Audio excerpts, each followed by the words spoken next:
Jadi Islam itu jadi indah karena kepinterannya orang Indonesia. Puasa itu sebenarnya ya yang penting nggak makan dari sebelum subuh sampai maghrib, itu aja intinya, nggak makan, nggak minum, nggak jawil-jawil, intinya cuman itu. Tapi orang Indonesia jadi pintar, jadi indah. Karena Indonesia ini mataharinya jarang dilihat tumbuhnya secara langsung karena terhalang oleh pohon, maka di Indonesia muncul tradisi imsak. Imsak itu karena mataharinya nggak kelihatan. Di Arab nggak ada begitu, karena Arab itu kalau matahari muncul langsung kelihatan. Di sini juga puasa itu jadi indah.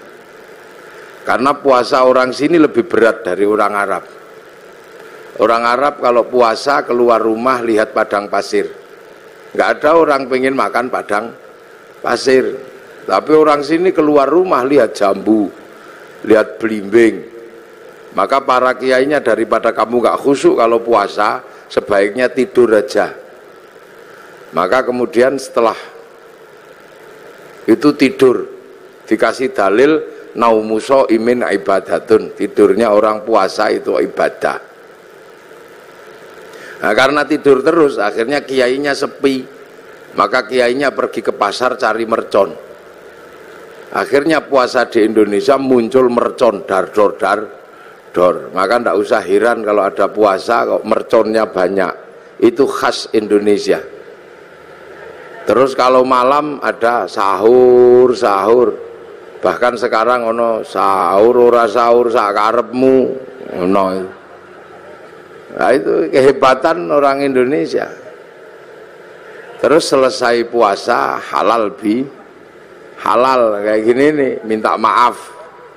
Di Arab sana nggak ada orang kenal tetangga. Nah, di sini bebeknya nelek di halaman tetangganya, maka saling memaafkan. Kerja di pasar biasalah, itu khas Indonesia. Kenapa? Karena puasa ini harus disyukuri. Berbahagialah orang yang berpuasa dan mau menjalankan puasa. Karena puasa ini nggak main-main. Ibadah yang Allah bikin alasan itu puasa. Karena puasa itu seperti penyiksaan, nggak makan, nggak minum, nggak penyiksaan. Tapi Allah kasih alasan. Puasa ini bukan kamu saja, tapi orang dulu juga tak suruh puasa. Kama kutiba 'alal ladzina min qablikum, seperti orang dulu. Jadi puasa ini bukan sampean aja yang disuruh. Seluruh manusia dari zaman bahula itu disuruh puasa. Makanya puasa ini ibadah yang paling terkenal. Karena puasa ini ibadah kuno, kurikulum lama. Ibarat sekolah, kurikulum yang nggak pernah hilang itu berhitung. Matematika itu nggak pernah hilang kurikulumnya. Puasa itu juga sama, kurikulum kehidupan yang nggak pernah dihilangkan oleh Allah. Semenjak zaman Nabi Adam sampai Nabi Muhammad. Nabi Adam itu puasa juga. Sehari di bulan tanggal 13, 14, 15 rembulan itu puasa. Terus 27, 28, 29 akhir bulan namanya puasa Ayyamus Sud. Kalau hari terang puasa Ayyamul Bid. Nabi Idris juga puasa, dikenal dengan puasa tanpa nyawa, bila roh. Makanan tidak ada nyawanya, tanpa ikan, nasi mutih nih cara orang sekarang. Nabi Dawud juga puasa, sehari iya sehari enggak. Nabi Musa sebelum naik gunung Tursina puasa. Nabi Ibrahim puasa. Nabi Isa diajari puasa. Nabi Muhammad juga masih diajari puasa. Dan Nabi Muhammad dikatakan oleh Allah, kama kutiba 'alal ladzina min qablikum, seperti orang dulu. Makanya puasa ini dikenal semua manusia, bahkan semua agama kenal puasa. Itu uniknya puasa. Dulu ada agama kuno, sekarang punah agama itu. Namanya agama Zoroaster. Nabinya Zarathustra. Ajarannya nihilisme. Kalau orang Jawa bilangnya suwung. Itu Tuhannya dua. Tuhan terang namanya Ahriman, Tuhan gelap namanya Ahura Mazda. Nah, dua Tuhan ini suka kelahi, suka usil. Tuhan terang penguasa matahari, Tuhan gelap penguasa rembulan. Kalau dua Tuhan ini kelahi, Tuhan terang kok kalah gerhana matahari. Orang Zoroaster puasa 3 bulan. Kalau Tuhan gelap kalah gerhana matahari, puasa 40 harian gitu. Puasa. Ini orang Zoroaster. Cuman agama Zoroaster itu punah. Berganti menyembah api.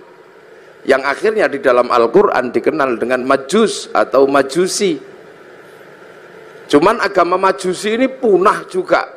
Karena raja terakhir Majusi namanya Rustum yang ada di Persia sana masuk Islam.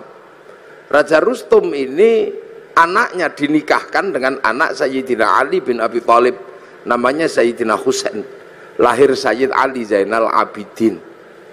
Nah, karena masuk Islam kemudian orang Majusi tidak lagi menyembah api. Cuman orang Majusi kalau menyembah api, apinya ditaruh di bangunan tinggi panjang, itu namanya Manaro. Sehingga kemudian setelah nyembah Allah, apinya dibuang, Manaronya ditaruh di depan masjid. Akhirnya masjid orang-orang ex Majusi punya Manaro.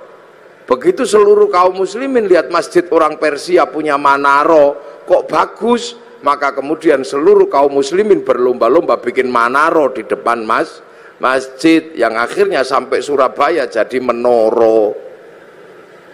Di puasa. Lu ini Islamnya begitu. Kalau masjid khas Arab yang asli ya kotak tutupnya pelepah kurma. Menoro itu, menara itu dari tradisi Majusi dulu.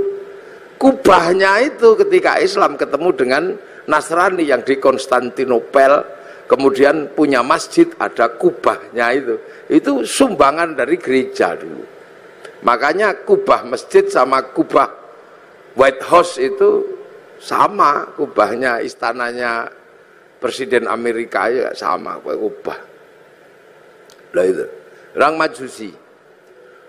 Orang Hindu juga disuruh puasa. Jadi Hindu juga mengenal puasa, namanya upawasa. Upawasa itu nggak makan, nggak minum, nggak menyentuh perempuan. Untuk persiapan muksa. Muksa itu mati terbaik ala Hindu. Hilang raga dan sukmanya. Hanya bisa dilakukan oleh orang Brahmana. Kalau orang kesatria nggak bisa hilang, maka dibakar, dingaben. Kalau di bawahnya ada kasta namanya Wisya, pegawai negeri. Nah, sampean-sampean pegawai ini kastanya Wisya. Itu dibakar matinya kalau sudah punya uang. Kalau baru punya uang nabung dulu. Nah, di bawahnya ada Sudra. Sudra ini petani, pedagang. Itu Sudra, tukang las, itu Sudra. Nah, di bawahnya ada kasta namanya Paria, pengemis. Ini matinya nggak ada yang ngurus. Di bawahnya ada Kuca. Kuca ini tukang ngutil. Jadi hidupnya ngentit. Apa itu? Tukang motong bansos lah kalau ininya. Itu Kuca. Itu matinya juga nggak ada yang ngurus. Di bawahnya ada Meleka, maling. Kalau ketahuan lari. Tapi di bawahnya ada namanya Candala, maling kalau ketahuan berani. Nah ini begal itu. Nah ini nggak ada yang ngurus. Nah, makanya mati terbaik itu muksa. Supaya bisa muksa melakukan upawasa, nggak makan, nggak minum, nggak menyentuh perempuan. Nanti tubuhnya mengecil, kecil, lap, hilang, imaterial. Itu namanya muksa. Tapi waktu itu banyak yang gagal. Sudah mengecil, ingat istrinya. Maka macet, jadi jenglot atau Bathara Karang itu. Makanya kalau ada yang ketemu jenglot jangan dijual mahal, itu produk gagal mukso. Itu Itu asalnya begitu. Makanya dulu terus orang-orang di sini mengambil ajaran yang lebih mudah, bukan menahan hawa nafsu tapi ngumbar hawa nafsu. Namanya ajaran Bhairawa Tantra. Itu upacaranya namanya pancamakara, laki perempuan udo kabeh melakukan hubungan seks bebas sak mblengere. Sisane sekarang di Gunung Kemukus Boyolali itu. Terus minum arak sak mblengere itu. Perutnya biar kenyang, kasih makan makanan termasuk tumpeng. Nanti biar kalau sukmanya pergi, tubuhnya masih ada, namanya ngerogo sukmo, kasih makan daging manusia, maka tukul sumanto. Akhirnya orang di sini mampu punya ilmu ngerogo sukmo. Sukmane pergi diajak nyolong, namanya ngepet. Sukmanya pergi diajak mateni wong, namanya santet. Dijak mencintai perempuan, namanya pelet. Itu kuat sekali ajaran itu. Sehingga dengan ajaran Bhairawa melalui lautan Kertanegara sanggup menaklukkan Mongolia, menjadi negara terkuat di dunia, penakluk 2/3 dunia. Itu karena penganut Bhairawa. Itu Pelindo sekarang lah, pakai pelayaran. Itu makanya dulu terus paling berat itu Islam masuk ngadepi yang ini. Maka didatangkan ulama Persia namanya Sayyid Samsuddin Al-Baqir Al-Farsi, tapi lidah Jawa, lidah Hono Coroko, maka nyebut Sayyid Samsuddin Al-Baqir Al-Farsi meleset jadi Syekh Subakir itu. Lidah susah orang Jawa. Sayyid Jamaluddin Al-Husaini Al-Kabir jadi Syekh Jumadil Kubro. Karena lidah Hono Coroko itu kan susah. Alhamdu keluarnya Al-Kamdu. Ya Hayu ya Qayyum ya Kayuku ya Umu. Robbil Alamin keluarnya Robbil Ngalamin karena punyanya Mogo Botongo. Gak punya dot, punyanya lo, maka Ramadan keluarnya Romlan. Nah, makanya orang-orang ini datangkan Syekh Subakir ini ngadepi orang Bhairawa. Nah, orang Bhairawa akhirnya lari ke Banyuwangi sana. Dipimpin Menak Sembuyu Bajul Sengoro. Nah, di sana diajar sama muridnya Syekh Subakir namanya Maulana Ishaq. Makamnya di Kemantren Lamongan itu. Akhirnya Menak Sembuyu nyerah, anaknya yang perempuan dikasihkan sama Mbak Ishaq. Lahir Raden Ainul Yakin Sunan Giri, makamnya Gresik. Maka orang Bhairawa hilang, lari ke Bali. Tapi lama-lama tumbuh lagi orang Bhairawa di Kediri, nyembah patung Totok Kerot di daerah Pagu Pamenang, tempat moksanya Joyoboyo. Diajar sama Sunan Bonang, akhirnya nyerah. Lah begitu nyerah, ya sudah, kamu muternya tetap gak apa-apa, laki perempuan, tapi jangan nudo pakai baju. Arak diganti teh, kopi atau air putih. Tumpeng karena itu halal nasi gak apa-apa. Ingkung manusia diganti ingkung pitik. Mantra ngrogo sukmo diganti kalimat tauhid la ilaha illallah. Makanya kemudian ada Indonesia punya tradisi tumpengan. Itu yang dandani namanya Sunan Bonang. Nah, Sunan Bonang mengajarkan kepada Sunan Kalijogo muridnya untuk disebarkan di seluruh Jawa. Sunan Kalijogo mengajarkan pada muridnya namanya Sunan Geseng. Sunan Geseng mengajarkan pada muridnya namanya Mbah Abdul Halim Pangeran Benowo Surabaya sini. Mbah Benowo mengajarkan pada Mbah Abdul Rahman Pangeran Sambulasem, diajarkan kepada Mbah Jabar Tuban, diteruskan oleh muridnya namanya Mbah Sufyan Tuban, teruskan muridnya Mbah Abdul Halim Boyolali, punya murid Mbah Abdul Wahid Solotigo, punya murid namanya Mbah Khairon Purwodadi, punya murid Mbah Asy'ari Jombang. Nah itu Jombang lagi punya putra Kiai Hashim Asy'ari, maka pengikut Kiai Hashim Asy'ari tidak alergi sama tumpeng. Nah ini berhubung orang Jombang mesti saya jelaskan. Jadi halal bihalal Jombang, tumpeng juga Jombang. Jadi biar Jombang itu ngertinya nggak cuman besut, manjamino. Jadi puasa. Makanya karena upawasa itu nggak makan, nggak minum, nggak menyentuh perempuan. Makanya ketika Islam datang membawa tradisi nggak makan, nggak minum, nggak menyentuh perempuan, namanya Syahrus Siam, kok seperti upawasa. maka orang Indonesia menyebutnya bulan puasa.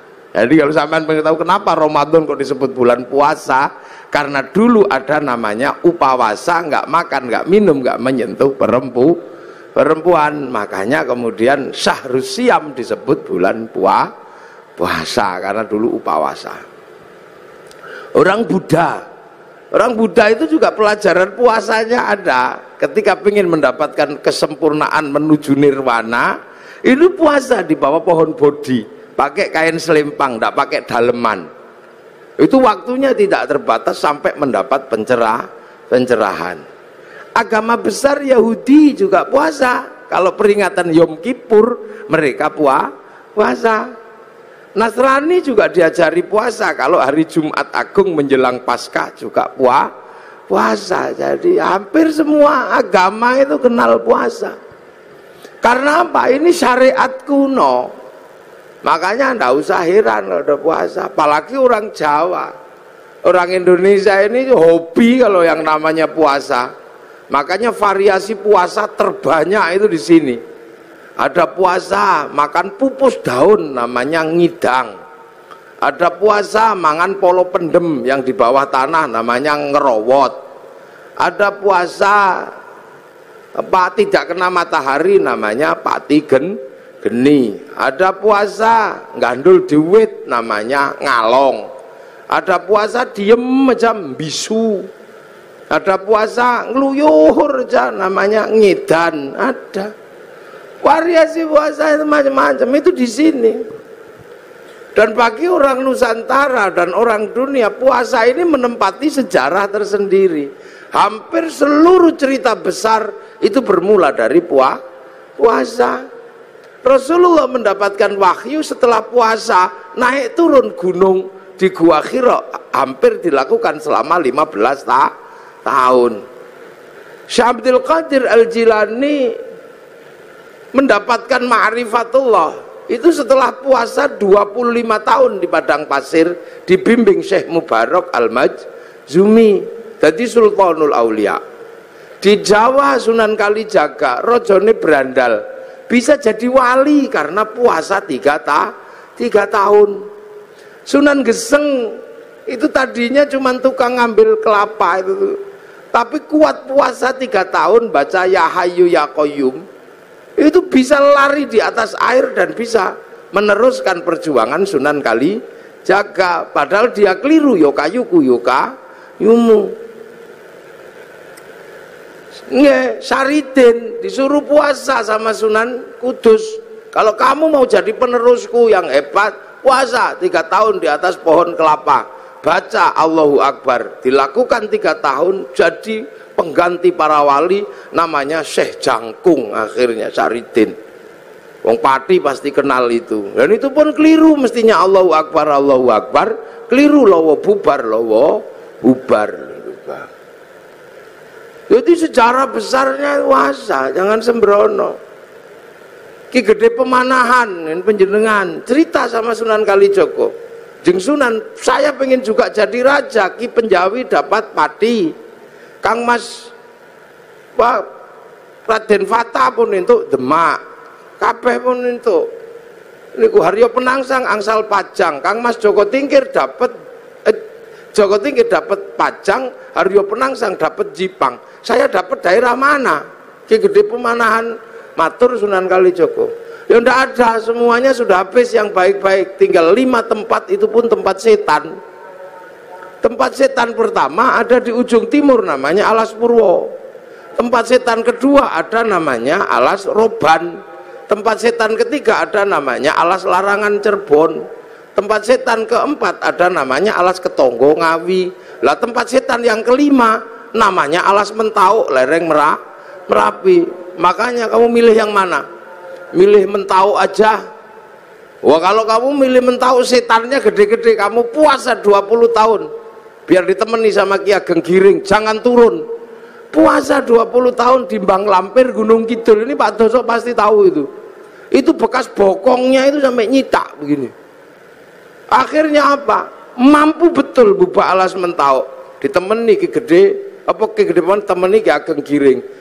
Mbubak Alas Mentau punya anak namanya Danang Sutawijaya, mampu menjadi raja. Mbubak Alas bikin negara namanya Mataram, yang akhirnya dipecah Belanda jadi dua, Jogja sama Solo, yang akhirnya dipecah lagi Hamengkubuanan, Pakualaman, Mangkunegaran, Kasunanan. Puasa itu. Ki Ageng Pengging pengen punya anak jadi raja, suruh puasa sama Sunan Kalijaga 7 tahun. Akhirnya punya anak namanya Joko Tingkir jadi Rojo Pajang. Puasa. Calon Raja Mataram itu ada yang nggak mau jadi raja karena takut kalau jadi raja tidak alim. Maka dia keluar dari kerajaan, namanya Raden Bagus Harun, menempuh perjalanan spiritual puasa 7 tahun di daerah Ponorogo, Kampung Pagotan, di samping sumur, yang sumurnya itu akhirnya ditirakati selama 7 tahun. Tahun ke-7 sumurnya itu naik airnya 7 meter, tanggal 27 Ramadan. Aku dapat Lailatul Qadar. Maka sumurnya dikatakan dengan nama sumur Sewu Wulan. Karena sumur Sewu Wulan, maka kampungnya sekarang disebut Kampung Sewulan, di belakang pabrik gula Pagotan itu. Raden Bagus Harun akhirnya punya anak perempuan galaknya luar biasa, dikenal dengan nama Nyi Ageng Alap-alap. Kalau ngamuk naik di atas pohon. Dinikah Raden Santri, punya anak namanya Mbah Maktum.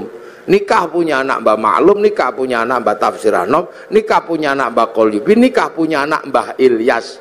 Mbah Ilyas menjadi kandepak pertama di Surabaya. Punya anak perempuan galak namanya Nafiqoh. Dinikah sama Kiai Hasyim Asy'ari, punya anak Kiai Wahid Hasyim, nikah sama Nyai Solikah binti Bisri Sansuri Jombang, punya anak Abdurrahman Wahid. Benar-benar terjadi seorang ulama jadi presiden walaupun 2 tahun luwung.